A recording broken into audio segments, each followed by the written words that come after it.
আসসালামু আলাইকুম রহমতুল্লাহি আবরাকাতুহু। সুধী দর্শক, আমার নাজমুল ইসলাম চ্যানেল থেকে আপনাদের সবাইকে শুভেচ্ছা রইল। সুধী দর্শক, আজকে আমি যে বিষয়ে বলবো সেটা হচ্ছে ছাত্র শিবিরের বিভিন্ন কর্মকাণ্ড নিয়ে কথা। বাংলাদেশের ছাত্র শিবির মানে তাদের যে এখন কর্মকাণ্ড, তাদের বোঝা গেছিল যে আমরা 5ই আগস্টের পরে আমরা বুঝেছিলাম যে তারা অন্তত ছাত্রলীগ ছাত্র দলের মতন হবে না। তারা ভালো আদর্শ নিয়ে মানুষের কাছে আসবে এবং মানুষের সমস্যাগুলো নিয়ে কথা বলবে। যখন ঢাকা ইউনিভার্সিটিতে ছাত্র শিবির এই পুরা ডাকসু প্যানেল নিয়ে এবং ছাত্র শিবিরে যারা যোগদান করেছিল এইসব ঘটনায়, তারা সবাই ছিল ছাত্র শিবিরের ছেলেরা। বিভিন্ন চায়ের টং দোকান, পিঠার দোকান, ফুলের দোকান এবং অনেক ভবঘুরে লোকজন আছে, সরি, যারা রাতের বেলা ঢাকা ইউনিভার্সিটিতে ঘুমায়, তাদের কোনো ঘর বাড়ি নেই, কোনো কিছু নাই। এরা এই অসহায় মানুষগুলোকে ঢাকা ইউনিভার্সিটির এরিয়ার ভিতর থেকে তারা কুত্তার মতন পিটাইয়ে তারা বের করেছে এবং একজন বৃদ্ধ লোকের গায়ে কিভাবে যে হাত দিছে ছাত্র শিবিরের এক ছেলে, সে নাকি আবার ডাকসু প্যানেলের কোন একটা পদে আছে। শুধু দর্শক, এবার রাজশাহী ইউনিভার্সিটি থেকে আসি। রাজশাহী সিটির যে শিবিরের যে ভিপি আছে, ভিপি নয়, সভাপতি,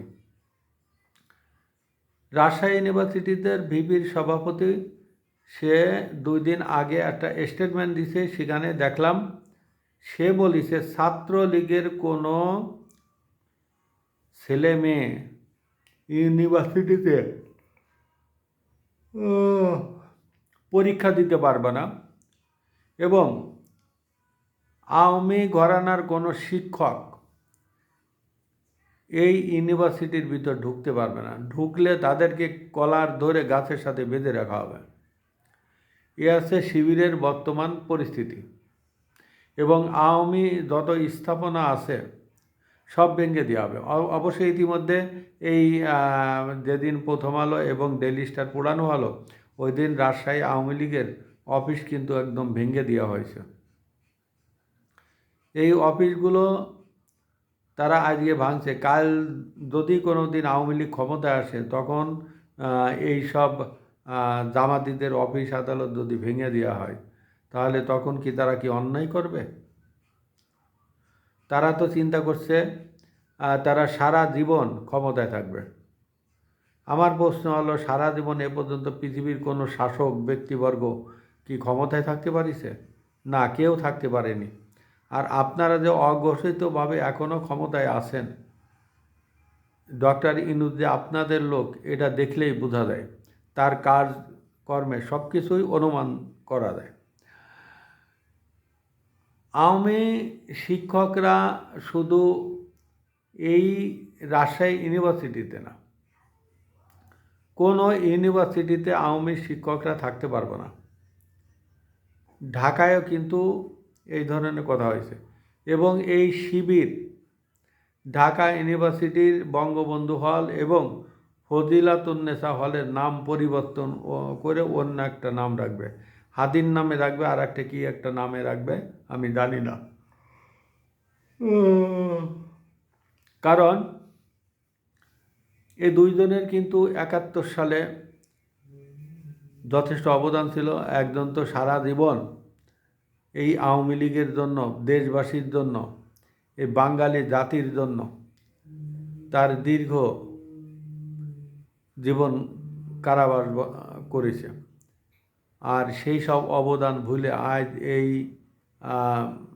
সব পোলাপান যেভাবে বঙ্গবন্ধু, মুক্তিযুদ্ধ এবং 71-এর স্মৃতি চিহ্নগুলো মুছে দিচ্ছে, এটা ভাষায় কল্পনা করা যায় না।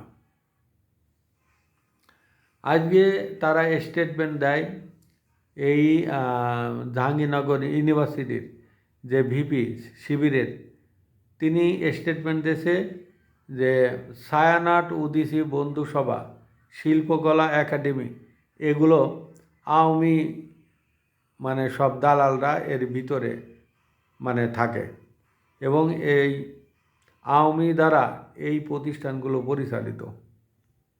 এটা রাষ্ট্রীয় প্রতিষ্ঠান, এখানে আওয়ামী লীগের কোনো কিছু নেই।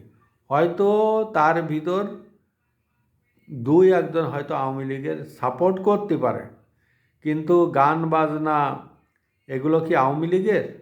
এগুলো আওয়ামী লীগের না। যাত্রাপালা, নাটক, থিয়েটার এগুলো কি আওয়ামী লীগের? না, এগুলো আওয়ামী লীগের হতে পারে না, একক কোনো দলের এগুলো না। কিন্তু আপনারা সেই গান বাজনা বন্ধ করছেন, উদীচী, ছায়ানট বন্ধ করছেন, বন্ধুসভা বন্ধ করছেন। এখন আবার শুনছি চারুকলা, ঢাকা ইউনিভার্সিটির চারুকলা ইনস্টিটিউট আপনারা তুলে দিবেন, এগুলো রাখবে না। তার মানে কি? এই গান বাজনা আপনাদের পছন্দ না, যাত্রাপালা পছন্দ না, এবং এই ধরনের কোনো বিনোদনমূলক কোনো কিছুই আপনাদের পছন্দ না। আপনারা আপনাদের ইচ্ছা মতন এগুলো চালাবেন এবং এটা বন্ধ করে দিবেন। এর সাথে যে সংশ্লিষ্ট কত মানুষ যে জড়িত আছে, এটা কি একবার চিন্তা করে দেখেছেন? এটা আপনারা চিন্তা করে দেখেননি। আপনারা চিন্তা করবে কেন? আপনারা তো নৈরাজ্যের দিকে পাড়া দিয়েছেন এবং আপনারা দেশটাকে ধ্বংস করার জন্য উঠে পড়ে লাগিয়েছেন। আবার যত্রতত্র মাঝে মধ্যে শুনি মেয়েদের যে পোশাক আছে এটাও আপনারা নির্ধারণ করে দেবেন, কারণ তাদেরকে বোরকা এবং হিজাব পরে রাস্তায় চলতে হবে, এছাড়া হবে না। এটা যদি এখন থেকে ক্ষমতায় যাওয়ার আগের থেকে আপনাদের এই ধরনের এজেন্ডা থাকে, ক্ষমতায় যাওয়ার পরে এজেন্ডা কোনো সীমা থাকবে না। আপনারা একটার পর একটা মবক্রেসি করছেন, একটার পর একটা বিভিন্ন জায়গায় সমস্যা সৃষ্টি করছেন। আবার আপনারা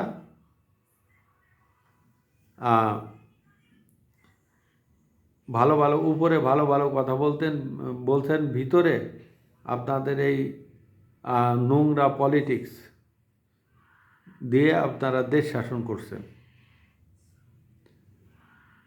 শুধু দর্শক, আমি আজকের মতন এখানেই শেষ করছি। আসসালামু আলাইকুম ওয়া রাহমাতুল্লাহি ওয়া বারাকাতুহু।